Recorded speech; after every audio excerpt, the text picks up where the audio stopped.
الحمد لله رب العالمين والعاقبة للمتقين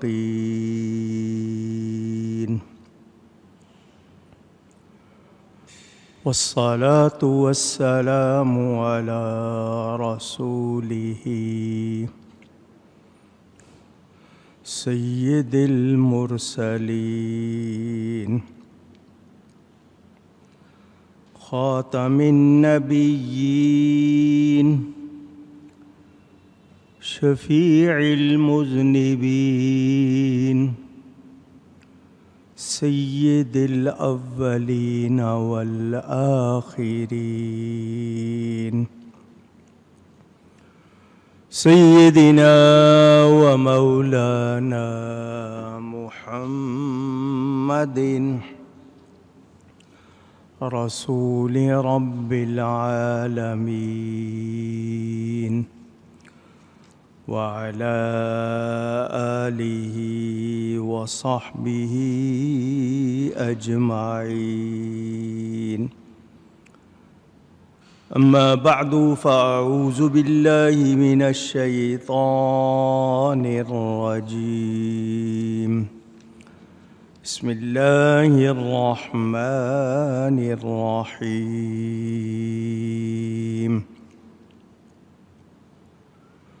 فألقي السحرة ساجدين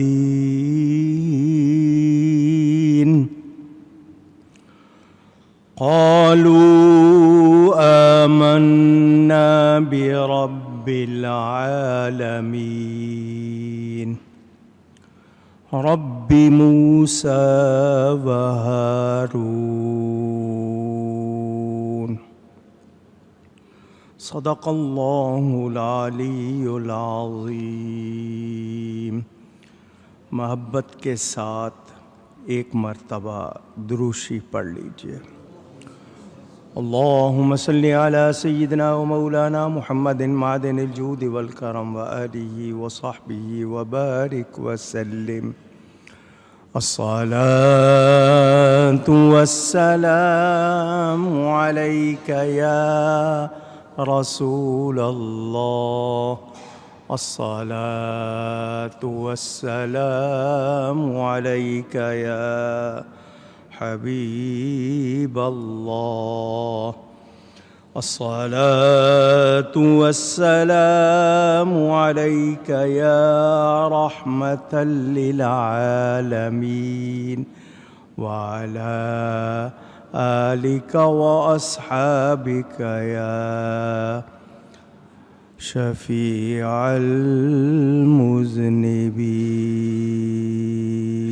المذنبين. حمد و صلات کے بعد قرآن کریم کی سورۃ الشعراء کی تفسیر بیان ہو رہی ہے. گزشتہ جمعے غزوہ احد کے حوالے سے گفتگو کی تھی. آج پھر تفسیر کا بیان. وما توفیقی الا باللہ العلی العظیم. خلاصہ آپ کو سنا رہا ہوں. حضرت سیدنا موسیٰ علیہ السلام اللہ تعالیٰ کے حکم سے فرعون کے پاس گئے. مصر کے بادشاہ کا لقب ٹائٹل فرعون تھا رعونت کے حوالے سے.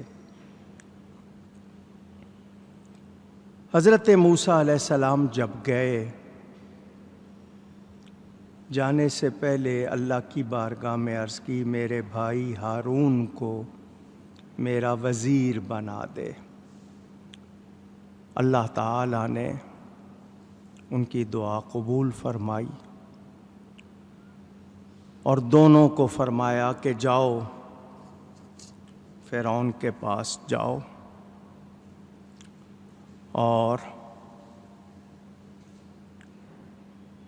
ان کو جا کر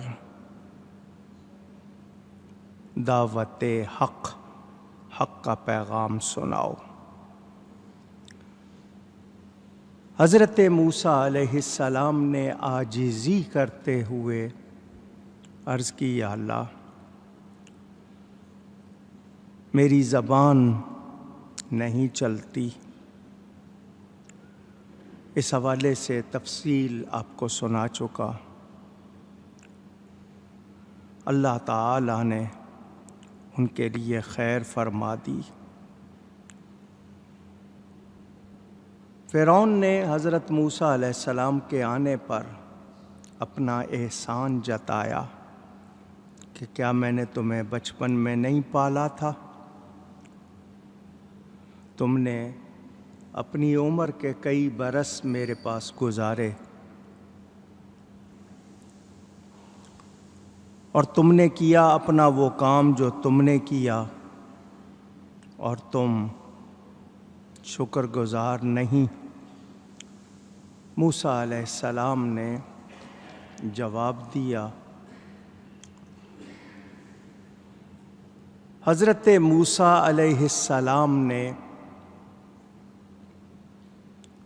جب فرعون سے کہا کہ بنی اسرائیل کو چھوڑ دے، تو نے ناحق ان کو اپنا غلام بنا رکھا ہے،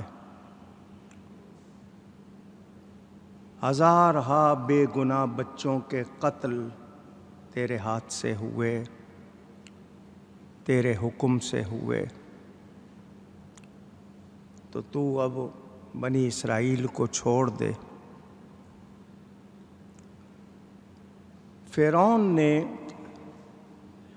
اللہ تعالیٰ کے بارے میں غلط بات کی۔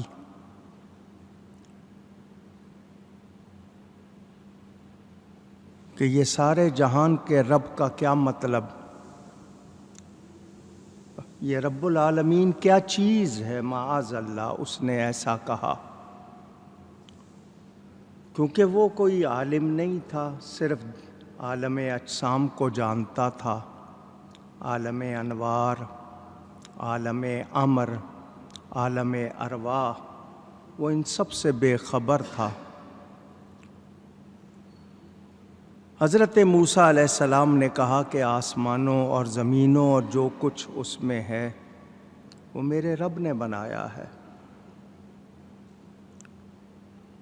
وہ تمام عالموں کا رب ہے، خواہ عالم اجسام ہوں یا کوئی اور۔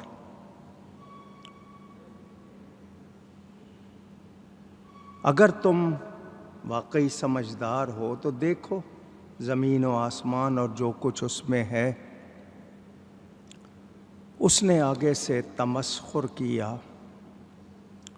اس وقت فرعون کے آس پاس 500 خاص آدمی بیٹھے ہوئے تھے۔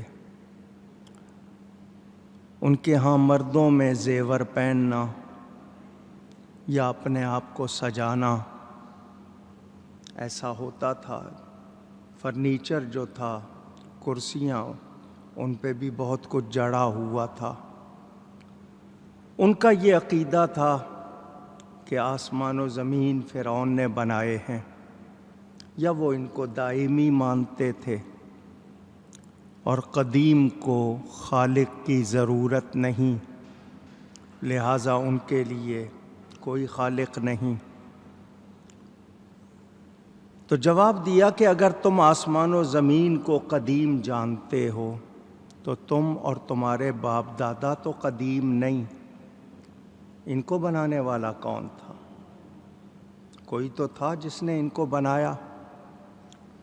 وہ اللہ ہے جس نے تمہیں پیدا کیا، وہی سب کا پالنے والا ہے۔ فرعون کے درباریوں کے سامنے اس کو جھٹلایا جا رہا تھا، اور جو اس کے عقیدے تھے اس کے خلاف بات ہو رہی تھی۔ وہ اس بات پر موسیٰ علیہ السلام کے فرمان پر آگے سے سوال و جواب کر رہا تھا۔ اس نے کہا میں تمہیں قید کر دوں گا۔ حضرت موسیٰ علیہ السلام اس کو اللہ کو ماننے کو کہہ رہے تھے۔ فرعون کی بے بسی ظاہر ہو رہی تھی، اس کا رعب جا رہا تھا۔ حضرت موسیٰ علیہ السلام نے کہا اگر تو چاہتا ہے تو تیرے یقین کے لیے، میں اپنی سچائی کے لیے تیرے سامنے کوئی روشن چیز لاؤں؟ اس نے کہا لے آؤ۔ حضرت موسیٰ علیہ السلام کو اللہ نے لاٹھی عطا فرمائی تھی۔ اس لاٹھی کے بارے میں کہا جاتا ہے یہ حضرت موسیٰ علیہ السلام کے پاس جبریل امین لائے تھے۔ یہ حضرت آدم علیہ السلام جنت سے لے کر آئے تھے۔ جب ان کی وفات ہوئی تو جبریل اس کو واپس لے گئے تھے۔ یہ حضرت موسیٰ علیہ السلام کو عطا کی گئی، یہ جنت کے ایک درخت کی لاٹھی تھی۔ حضرت موسیٰ علیہ السلام نے وہ لاٹھی زمین پر ڈالی تو وہ صریح واضح اژدہا بڑا سانپ بن گیا۔ خدائی کے دعوے کرنے والا فرعون ڈر گیا، لوگ بھاگنے لگ گئے۔ کتابوں میں یہاں تک ہے کہ 25,000 آدمی بھاگ دوڑ میں ہی مارا گیا ڈر کے مارے۔ آپ نے فرمایا ایک اور چیز بھی ہے، اس نے کہا وہ بھی لاؤ۔ آپ نے اپنی بغل کے نیچے اپنا دایاں ہاتھ رکھ کے نکالا تو وہ چاند کی طرح چمک رہا تھا، جس سے آنکھیں چندھیا جاتی ہیں، خیرہ ہو جاتی ہے۔ اس نے کہا کہ یہ بڑا سمجھدار قسم کا جادوگر لگتا ہے، اپنے فن میں بہت اس نے مہارت حاصل کی ہے۔ ساتھیوں سے کہنے لگا یہ تمہیں تمہارے ملک سے نکالنا چاہتے ہیں، اپنے لوگوں کو بسانا چاہتے ہیں، تمہارا کیا مشورہ ہے؟ انہوں نے کہا کہ تم اس کا مقابلہ کرو، جادوگر جمع کرو۔ پورے علاقوں سے جادوگر جمع کیے گئے۔ ان کے لیے ایک وقت مقرر کیا گیا۔ جادوگروں نے کہا کہ ہم اگر اس کو شکست دے دیں گے تو ہمیں کیا ملے گا؟ اس نے کہا میں تمہیں اپنا خاص قریبی بنا لوں گا، میرے دربار میں سب سے پہلے آؤ گے، سب سے بعد میں جاؤ گے۔ یہ نشانی تھی خاص قریبی لوگوں کی۔ جادوگروں نے فرعون سے جب اجر کی بات کی تو اس نے کہا میں تمہیں نواز دوں گا، بہت کچھ دوں گا، حالانکہ خود خدائی کے دعوے کر رہا تھا، لیکن اپنے مقابل کے لیے جادوگروں کی مدد لے رہا۔ مقابلہ طے ہو گیا۔ فرعون نے جادوگروں کو کہا بس تم اپنا کام دکھا دو۔ وہ آئے، حضرت موسیٰ علیہ السلام سے جب سامنا ہوا، حضرت موسیٰ نے فرمایا دکھاؤ کیا کرنا چاہتے ہو۔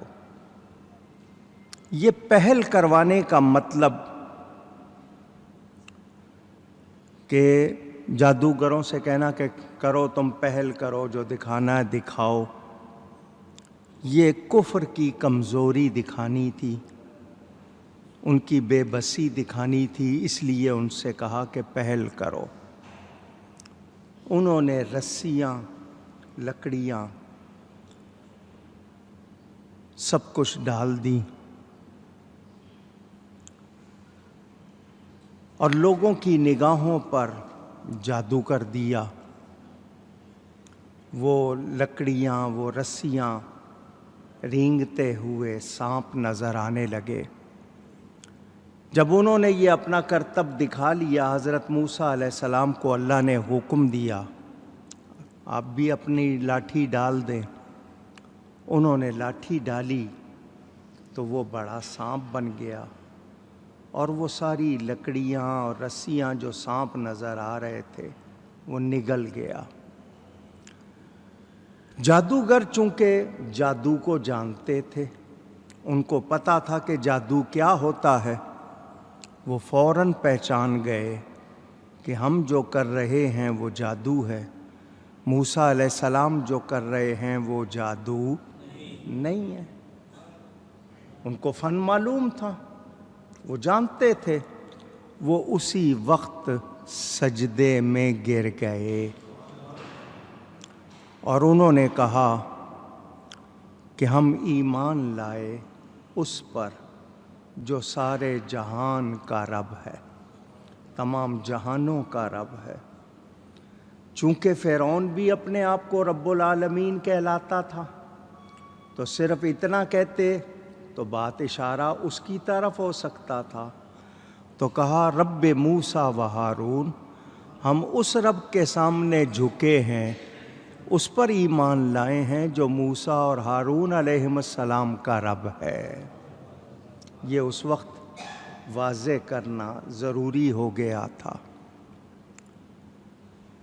فرعون بڑا حیران، میں نے بلایا، میں نے خرچہ کیا، اور یہ میری بغیر اجازت کے فوراً موسیٰ پر ایمان لے آئے، اس کے رب پر ایمان لے آئے۔ اس کو غصہ تھا، خون میں جوش آ جائے اس کو غصہ کہتے ہیں، غیظ و غضب کی حالت زیادہ ہو جائے غصہ، اس کو غضب کہتے ہیں۔ قال آمنتم له قبل ان آذن لكم، فرعون نے کہا تم اس پر ایمان لے آئے قبل اس کے کہ میں تمہیں اجازت دوں؟ إِنَّهُ لَكَبِيرُكُمُ الَّذِي عَلَّمَكُمُ السِّحْرَ، بے شک وہ تمہارا بڑا ہے جس نے تمہیں جادو سکھایا۔ فَلَسَوْفَ تَعْلَمُونَ، تو اب جانا چاہتے ہو جان لو گے۔ لَأُقَطِّعَنَّ أَيْدِيَكُمْ وَأَرْجُلَكُمْ مِنْ خِلَافٍ وَلَأُصَلِّبَنَّكُمْ أَجْمَعِينَ، مجھے قسم ہے بے شک میں تمہارے ہاتھ اور دوسری طرف کے پاؤں کاٹوں گا، یعنی دایاں ہاتھ کاٹ دوں گا، بایاں پاؤں کاٹ دوں گا۔ اس سے انسان کے جسم کی ساری طاقت ختم ہو جاتی ہے۔ وَلَأُصَلِّبَنَّكُمْ أَجْمَعِينَ، اور تم سب کو پھانسی چڑھاؤں گا، سولی چڑھاؤں گا۔ وہ ڈرانا چاہتا تھا، خوف دلانا چاہتا تھا۔ اس کا کہنا تھا کہ تم میری اجازت کے بغیر ان پر ایمان کیوں لے آئے ہو؟ یہ مطلب نہیں تھا کہ اس نے اجازت دینی تھی یا وہ دے دیتا اجازت کے ایمان لے آؤ۔